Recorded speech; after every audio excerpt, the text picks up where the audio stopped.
En el Nuevo Testamento, apostasía es ¿qué? Es no creer que Cristo es Dios. No creer que Cristo, siendo Dios, vino en la encarnación y por medio de la humanidad para ser un hombre. En otras palabras, la apostasía en el Nuevo Testamento es negar que Cristo es Dios y que se hizo hombre. Bienvenidos al estudio Vida de la Biblia con Witness Lee. Un estudio completo, detallado y riguroso, libro por libro, desde Génesis hasta Apocalipsis, que se centra en experimentar a Cristo como vida a fin de cumplir el propósito eterno de Dios. Pueden escuchar gratuitamente todos los programas radiales del Estudio Vida o leer en línea los libros del Estudio Vida en nuestra página de internet radiolsm.com. Una vez más, radiolsm.com. En este mensaje del Estudio Vida del libro de Deuteronomio, consideraremos una revelación extremadamente crucial y sobria que aparece en los capítulos 12 y 13. La Biblia habla con frecuencia acerca del amor de Dios, lo cual nos reconforta mucho. Sin embargo, también habla mucho acerca de las cosas que Dios aborrece. Quizá digamos que Dios aborrece el pecado, lo cual es verdad, pero existen ciertos pecados que Él aborrece más que otros, porque dañan la persona de Cristo o dañan su expresión corporativa, la cual es el cuerpo de Cristo. En cuanto a esto, hay muchos versículos en el Antiguo Testamento que nos ayudan a ver estas cosas. Por ejemplo, en Deuteronomio 13, versículo 4 y la primera parte del versículo 5, leemos lo siguiente: En pos de Jehová vuestro Dios andaréis, a Él temeréis, guardaréis sus mandamientos y escucharéis su voz, a Él serviréis y de Él os asiréis. A tal profeta o a tal soñador de sueños se le dará muerte, por cuanto aconsejó apostasía contra Jehová vuestro Dios. Pues bien, la palabra apostasía pertenece al Antiguo Testamento, pero tiene una palabra equivalente en el Nuevo Testamento. Hoy estudiaremos este tema con detalle en este mensaje que se titula El lugar escogido por Dios, el terreno específico para la adoración a Dios. Y en esta oportunidad hemos invitado a Alberto Santiago para hablar acerca de esta revelación tan sobria en el contexto del Nuevo Testamento. Saludos, Alberto. Como siempre, es un placer para mí estar aquí de regreso en el programa. Y hoy veremos un cuadro acerca de lo que a Dios le gusta y lo que no le gusta. Sin duda, este será un mensaje muy crucial para todos nosotros. Así es, Alberto. Este será un mensaje en el cual nos introduciremos en el corazón de Dios y nos daremos cuenta que Él no solamente tiene un corazón de amor, así como nosotros, que fuimos creados a la imagen de Dios, tenemos la capacidad de amar y también de enojarnos, así Dios también tiene la capacidad de enojarse. Para ello, examinaremos varios versículos. Hemos llegado al capítulo 13 de Deuteronomio, que habla acerca de la apostasía. Como ya mencioné, existe una palabra equivalente en el Nuevo Testamento, y es la palabra herejía. En mensajes anteriores hablamos del capítulo 12 de Deuteronomio, el cual menciona la unidad del pueblo de Dios y las advertencias que nos hacen las Escrituras respecto a la división. Y quisiera ahora leer dos versículos del capítulo 12 para establecer el contexto apropiado. En Deuteronomio 12, del 13 al 14, dice lo siguiente: Cuídate de no ofrecer tus holocaustos en cualquier lugar que veas, sino que en el lugar que Jehová escoja, en una de tus tribus, allí ofrecerás tus holocaustos, y allí harás todo lo que yo te ordeno. Entonces, Alberto, ¿podría hacernos un breve resumen de esto antes de iniciar el mensaje?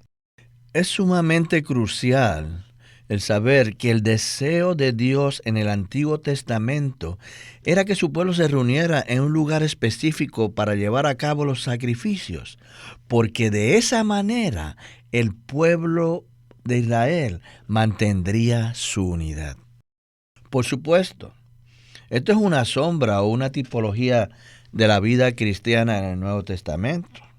Según el libro de Deuteronomio, Dios escogió la ciudad de Jerusalén como el lugar a donde su pueblo tenía que llevar las ofrendas.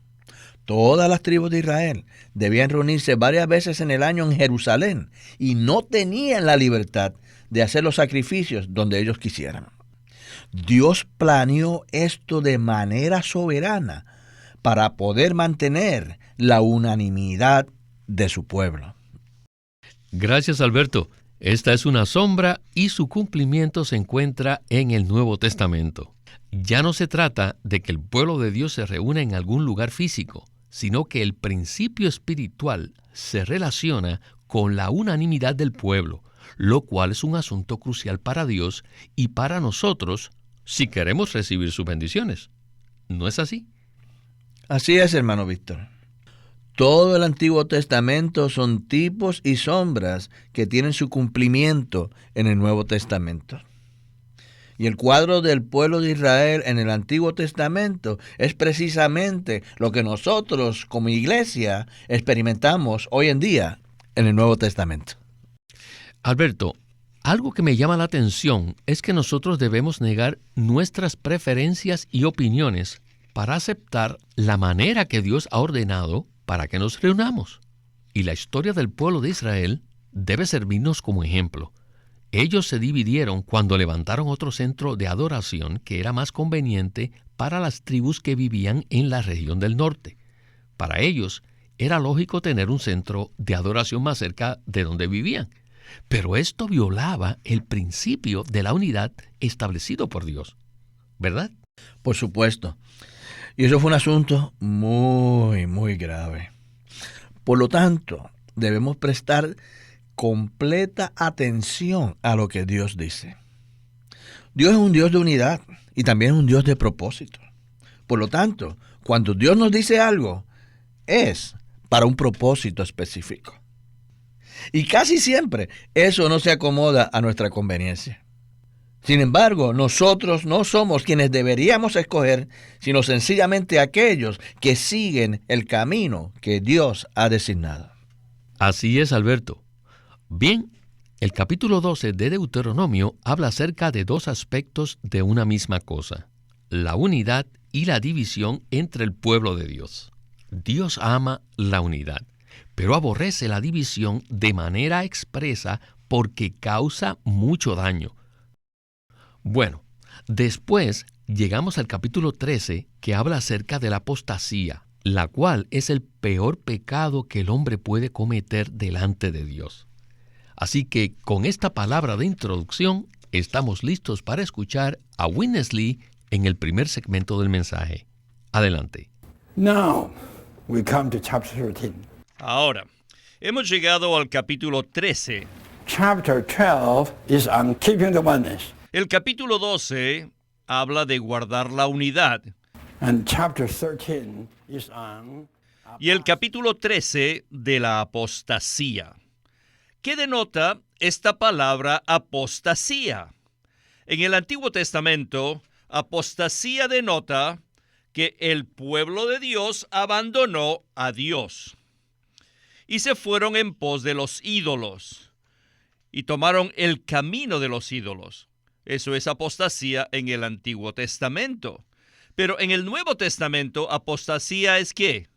Es no creer que Cristo es Dios. No creer que Cristo, siendo Dios, vino en la encarnación y por medio de la humanidad para ser un hombre. En otras palabras, la apostasía en el Nuevo Testamento es negar que Cristo es Dios y que se hizo hombre. Debido a esto, tenemos que darnos cuenta que creer que Dios se hizo hombre es muy difícil entender para las personas. Incluso es más difícil que creer que Dios mismo en el universo, Dios mismo, la existencia de Dios en el universo, es un misterio. Cuando les predicamos el Evangelio a las personas, primero necesitamos dejarles saber de manera clara que Dios existe. Y luego necesitamos avanzar para decirles que Dios se encarnó y se hizo hombre. Esto es más difícil. Si decimos Jesús es Dios, la gente nos diría, ¿qué es esto? ¿Por qué Confucio no es Dios? ¿Qué es esto? O Sócrates, ¿por qué no es Dios? ¿Por qué solo Jesús es Dios? Ven, esto es mucho más difícil de entender. Y hoy en día existen los llamados cristianos modernistas, que no creen que Dios se hizo hombre. No creen que Jesús es Dios. Esta es la apostasía del Nuevo Testamento. Con estas dos cosas, la división y la apostasía, el Nuevo Testamento trata de una manera muy estricta con estas dos cosas, la división y la apostasía. Leamos 2 de Juan 10 y 11, que dice, si alguno viene a vosotros y no trae esta enseñanza. ¿Qué enseñanza? Que Cristo es Dios, quien vino en la encarnación y se hizo hombre. Y a estos no los recibáis en casa. Alberto, es bastante claro que la apostasía actualmente en el Nuevo Testamento consiste en no creer que Cristo es Dios y que vino a la humanidad por medio de la encarnación. Algunas personas no creen en Dios debido a que Él es misterioso, pero existe evidencia de que hay muchas más personas que no creen que Dios vino en la carne como Cristo. Este es el grave problema del cual estamos hablando aquí. ¿Qué nos puede usted comentar al respecto? Este es un asunto muy crucial. No creer que Cristo es Dios es una herejía que destruye la persona misma de Dios. En Cristo, Dios se manifestó a sí mismo, llegando a ser un hombre en la encarnación. Luego Él tuvo un vivir humano perfecto, en el cual Él expresó los atributos divinos de Dios por medio de sus virtudes humanas. Para un creyente es muy crucial que él crea en estas cosas. Si un creyente no cree que Jesucristo es Dios, mire, no puede considerarse un creyente, sino un apóstata o un hereje. En cuanto a esto, 2 de Juan versículo 7 dice lo siguiente: porque muchos engañadores han salido por el mundo, que no confiesan que Jesucristo ha venido en carne. Quien hace esto es el engañador y el anticristo. ¿Qué les parece? En el contexto de lo que estamos hablando en este mensaje, podemos afirmar entonces que una persona que no confiesa que Jesucristo es Dios es un apóstata o un hereje. No nos debe quedar la menor duda de que Jesucristo es Dios. Amén, Alberto. Tengo que darle un fuerte amén a esta verdad tan crucial. Jesucristo es Dios, quien se encarnó para llegar a ser un hombre. Gloria al Señor. Bueno, regresemos ahora al capítulo 13 para que hagamos énfasis en lo crucial e importante que es esta verdad para Dios. Escuchen lo que dice Deuteronomio 13, del 6 al 10. Si te induce tu hermano, hijo de tu madre, o tu hijo, tu hija, la mujer que reposa en tu seno, o el amigo que es como tu propia alma, diciendo en secreto, vamos y sirvamos a otros dioses, que ni tú ni tus padres habéis conocido, de los dioses de los pueblos que están en vuestros alrededores, cerca de ti o lejos de ti, desde un extremo de la tierra hasta el otro extremo de ella, no cederás ni le escucharás. Tu ojo no le compadecerá, ni le perdonarás, ni lo encubrirás, sino que lo matarás. Tu mano será la primera que caiga sobre él para darle muerte, y después la mano de todo el pueblo. Le apedrearás hasta que muera, porque procuró apartarte de Jehová tu Dios. Si al leer estos versículos nosotros involucramos nuestros propios sentimientos o nuestro entendimiento natural, con la esperanza de comprenderlos, sencillamente erraremos el blanco. Escuchemos de nuevo a Windesley en otro segmento crucial del estudio vida de Deuteronomio. Adelante. In chapter 12, En el capítulo 12, while Moses was speaking so much, cuando Moisés estaba hablando tanto, he charged us él les manda de manera específica acerca de una sola cosa, y es guardar el terreno de la unidad entre el pueblo de Dios. Y luego, en el capítulo 13, él fue muy definido para condenar la apostasía. Necesitamos darnos cuenta que tanto en el Antiguo Testamento como en el Nuevo Testamento, ambos son iguales, Dios odia, aborrece la apostasía y Dios condena la división. ¿Por qué? Debido a que ambas, tanto la apostasía como la división, absolutamente son un insulto y un daño a la persona de Dios.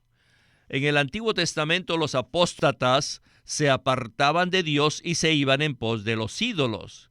Y esto era un insulto para Dios y no podía tolerarlo. Y en el Nuevo Testamento la herejía consiste en negar que nuestro Señor Jesucristo es Dios, quien se encarnó para ser un hombre.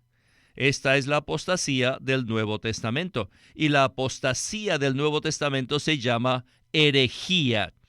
Así que la herejía destruye a Cristo, a la persona de Cristo. Nada daña a nuestro Señor en el Nuevo Testamento como negar que Cristo es Dios mismo, que se hizo hombre. Así que tanto en el Antiguo Testamento como en el Nuevo Testamento, Dios no tolera la apostasía o la herejía. Ahora, ¿por qué Dios también aborrece la división?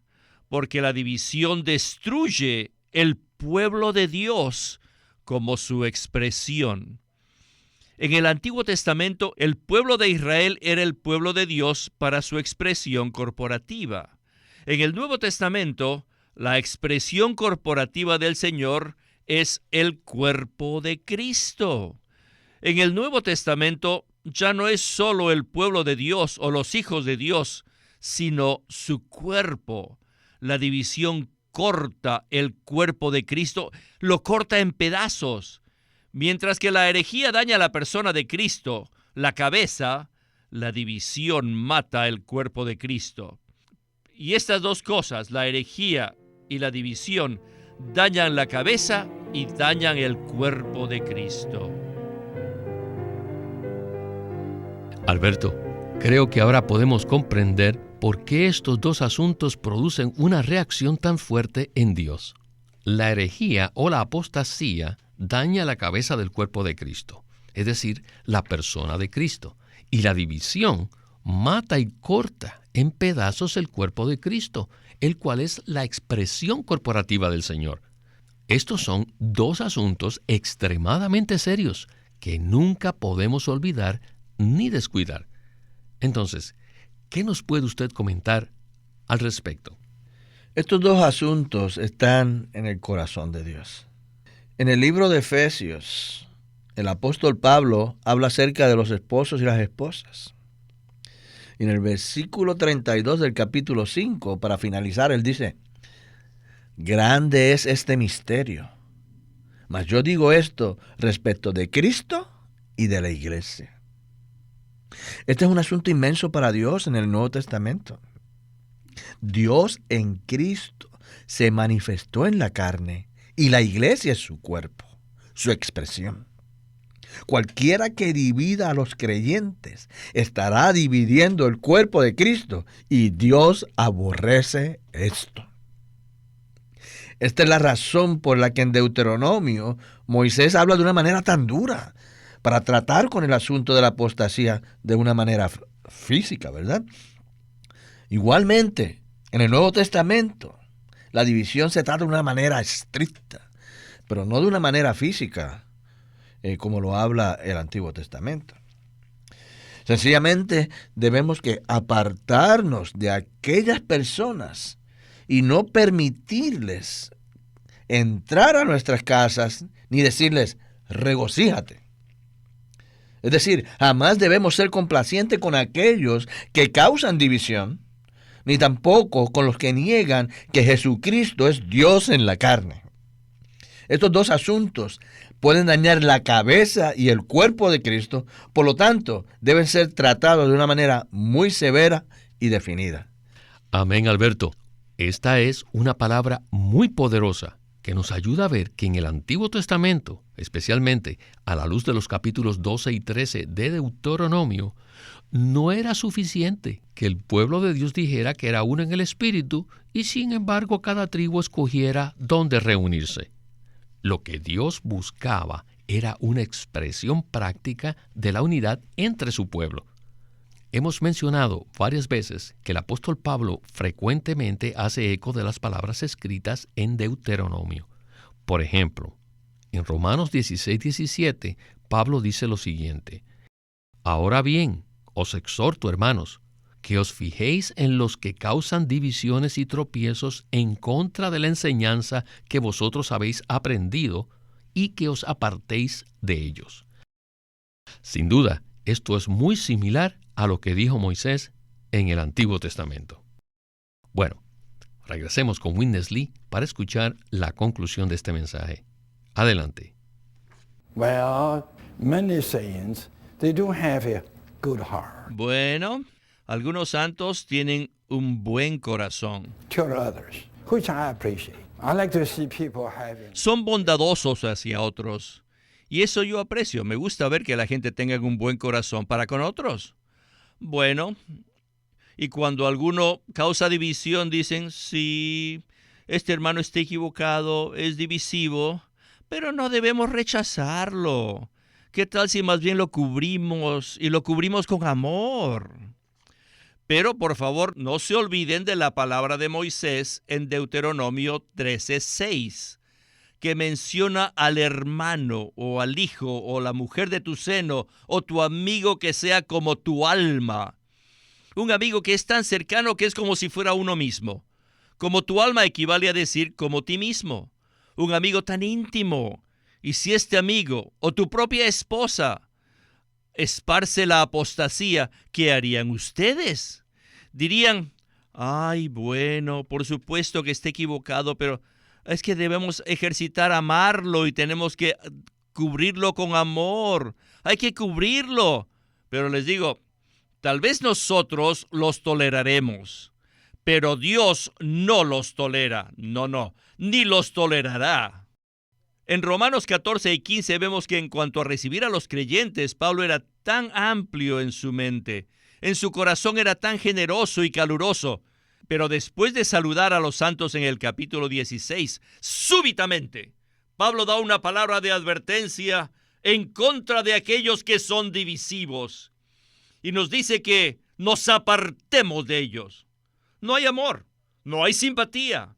Pablo no dice que los amemos y que los comprendamos, sino que nos apartemos de ellos. ¿Por qué? Porque la división es extremadamente seria. Destruye el cuerpo de Cristo. Esto no es algo insignificante. No se trata de cubrirlos o no, si comprendemos a los divisivos o no, sino que se trata de la destrucción del cuerpo de Cristo.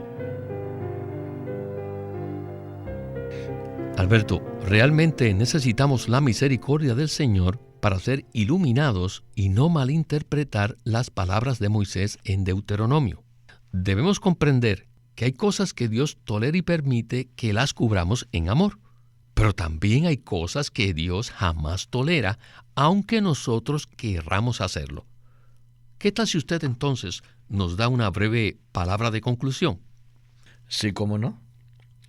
Quizá muchos de nosotros no estamos conscientes de que Dios no tolera ciertas cosas. Es muy difícil para los cristianos poder comprender que hay ciertas cosas en las que Dios es muy estricto, especialmente en lo tocante a la apostasía y a la división. En cuanto a recibir a los creyentes, Pablo era muy abierto y generoso. Él recibía a cualquiera, incluso si tenían ideas diferentes acerca de cómo hacer las cosas. Pero mire, al llegar al capítulo 16 de Romanos, Pablo era muy estricto en cuanto a aquellos que causan divisiones en la vida de iglesia. y dice que debemos apartarnos de ellos. Esto es así porque no existe realmente razón alguna por la cual los creyentes deban dividirse los unos de los otros. Así es, Alberto. El apóstol Pablo establece un modelo maravilloso en Romanos 14 al 16 en cuanto a las cosas en las que debemos ser generales y las cosas en las que debemos ser específicos.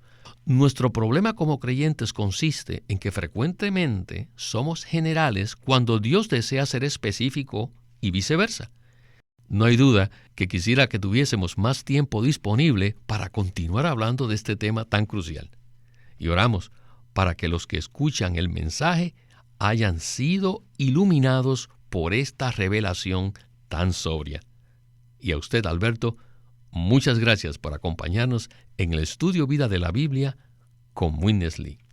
Ha sido un privilegio estar una vez más en el programa y realmente quisiera recomendar a todos los que nos escuchan que lean un libro de Witness Lee titulado La especialidad, la generalidad y el sentido práctico de la vida de la iglesia.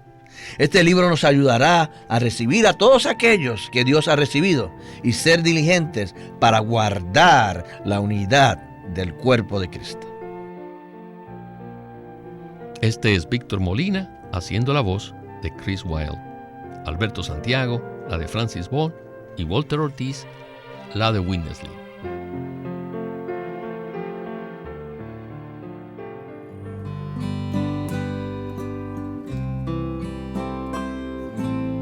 El estudio Vida de la Biblia es una producción de Living Stream Ministry que presenta el ministerio de Watchman Nee y Witness Lee.